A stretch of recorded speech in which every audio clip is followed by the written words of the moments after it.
За, сайн байцгаана уу ирэх үзэгчдээ. Сайхан тусцгааж байна уу? Та бүхнийхэн энэ өдрийн амар амгаланг айлтган залгаж байна. Энэ өдөр та бүхэндээ Хятад улс шинжлэх ухаан арга хэмжээ авч оновчтой механизм хэрэгжүүлж халдвартай шуурхай тэмцэж байгаа тухай тойм тайлбар үзүүлэхээр бэлтгэсэн байгаа юм аа. Ингээд 2020 онд цар тахал дэгдснээс аваад дэлхийд дахин 2 жил гарын хугацааг ардаан орхижээ. Энэ хугацаанд хүн төрлөختнөөрөө цар тахалтай шуурхай тэмцсэн боловч цар тахал удаа дараа хөвсөн өөрчлөгдөж, мутацлагдаж хүн төрлөختний энэ халдвар хамгаалтын ажилд хүнд цохилт учруулж сөргөнөлөө учруулсаар байгаа юм аа. Ингээд Хятад улсын хувьд авч хэлбэл Хятад улс мөн 2020 оноос энэ цар тахалтай тууштай тэмцэж эхэлсэн.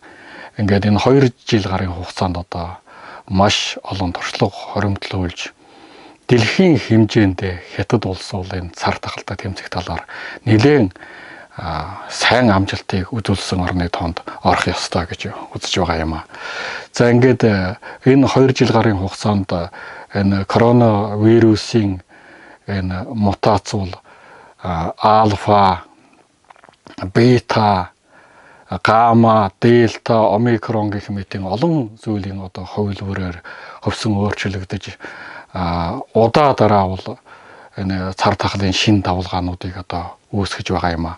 Ингээд Хятад улс бол эхнээсээ аваад хүн төвтэй нийгэм байгуулах, хүн ардынхаа эрүүл мэнд амь насыг бүх ажлын тэргүүнд тавих ийм зарчмаар ажилласан учраас шинжлэх ухаанч арга хэмжээ авч оновчтой бодлого хэрэгжүүлж шуурхай ажиллах гэх мэт ийм баялаг туршлагыг өдгөө болтлоо хоримтлуулж цар тахлыг үр ашигтай тогтоон барьж эдийн засгийг хөгжүүлэх болоод цар тахалтай тэмцэх энэ хоёр ажлыг маш үр ашигтай уялдуулж цар тахалтай тэмцэх явцад бас эдийн засгийг хөгжүүлсээр өсгсээр өдгөөд хөрсөн байгаа юм аа.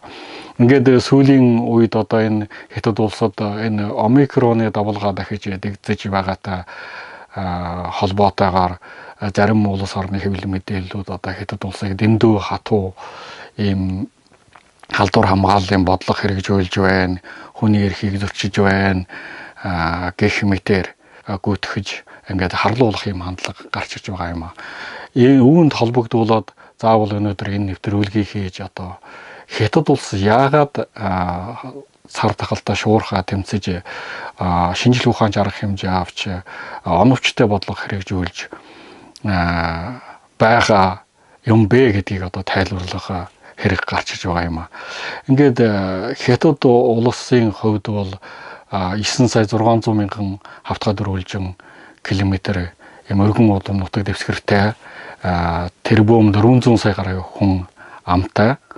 Ингээд эдийн засгийн хэмжээгээр дэлхийд 2 дугаарт жагсаж байгаа боловч хүн тутамд оногдох дотоодын нийт бүтээгдэхүүнээр бас хойгоор орж байгаа ийм улс орн юм аа. Энэ бол Хятадын бодит байдал. За ингээд Хятад улсын бүс нутгуудын хөгжил тэнцвэргүй эрүүл мэндийн дэд бүтц хүн амынхаа тоотой харьцуулбал асар их хөрөлцөхгүй юм байдалтай байгаа учраас Хятадын засгийн газар угаасаа хүний амь насыг, эрүүл мэндийг нүднийхээ цэцгийн шиг ингэж хайрладаг учраас энэ зарчмын үүднээс бол эдгээр арга хэмжээг одоо болтол хэрэгжүүлж байгаа юм аа.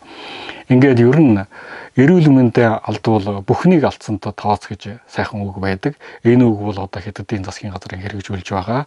Энэ цар тахалтай шуурхай тэмцэх, тэгвэл оновчтой арга хэмжээ авах, шинжлэх ухаанчийн бодлого хэрэгжүүлэх гэх мэтийн энэ бодлогыг маш амьдлагаар харуулсан үг болов уу гэж энэ мөчөд бодогдож байна.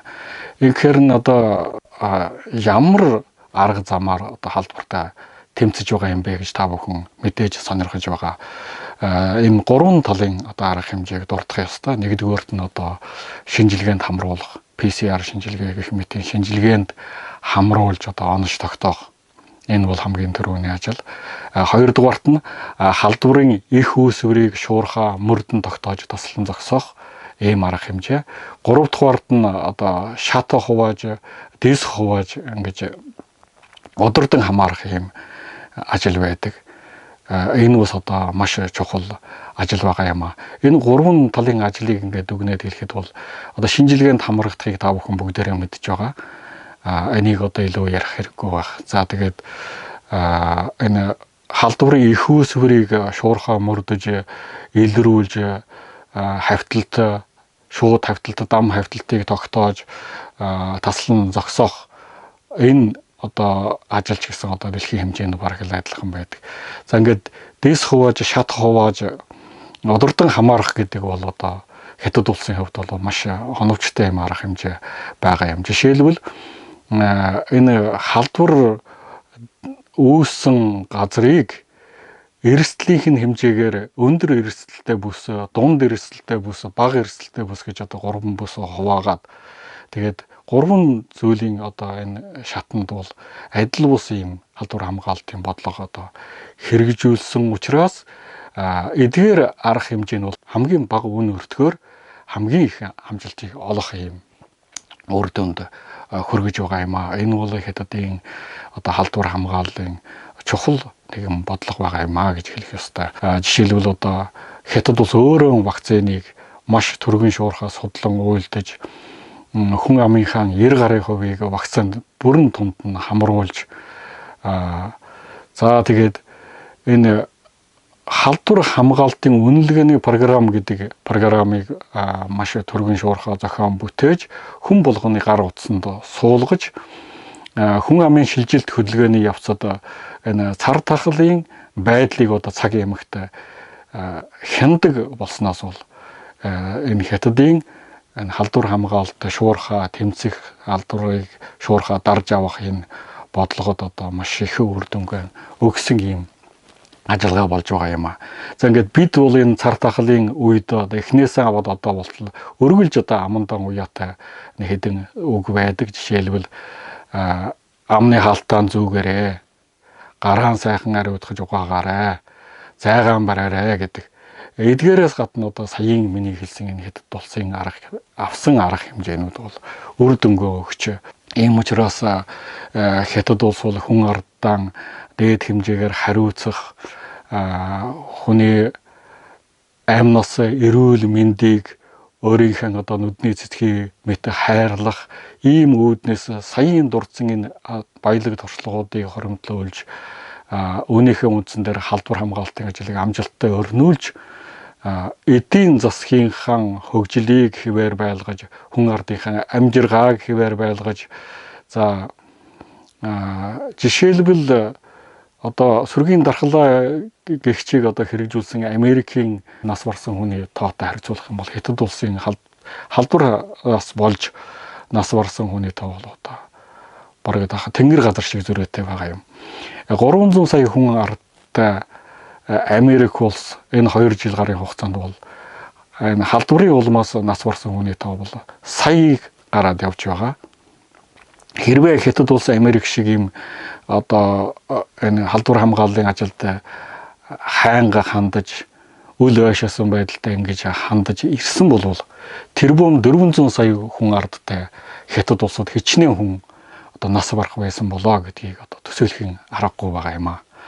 Ийм учраас одоо хятад улс халдвар хамгааллын ажлыг одоо болтол амжилттай өрнүүлж сүүлийн үед гарч байгаа жишээлбэл одоо гэрийн мужууд гинэ, Шанхай хотод гинэ, одоо Бээжин хотод дахин багсаг одоо ийм давлгаан гарч байгаа боловч эдгээр давлгаануудыг аажмаар шуурхаагаар энэ халдварыг дарж одоо сайн сайхан амьдралаа ухтах ийм сайхан сарвал ирээдүй нүдэнд үзэгдэж одоо гарт баригдахаар байгаа юм а. За ингээд цаг зав гаргаж манай нэвтрүүлгийг хүлээн авч өгсөн та бүхэндээ чин сэтгэлээсээ баярлж байна.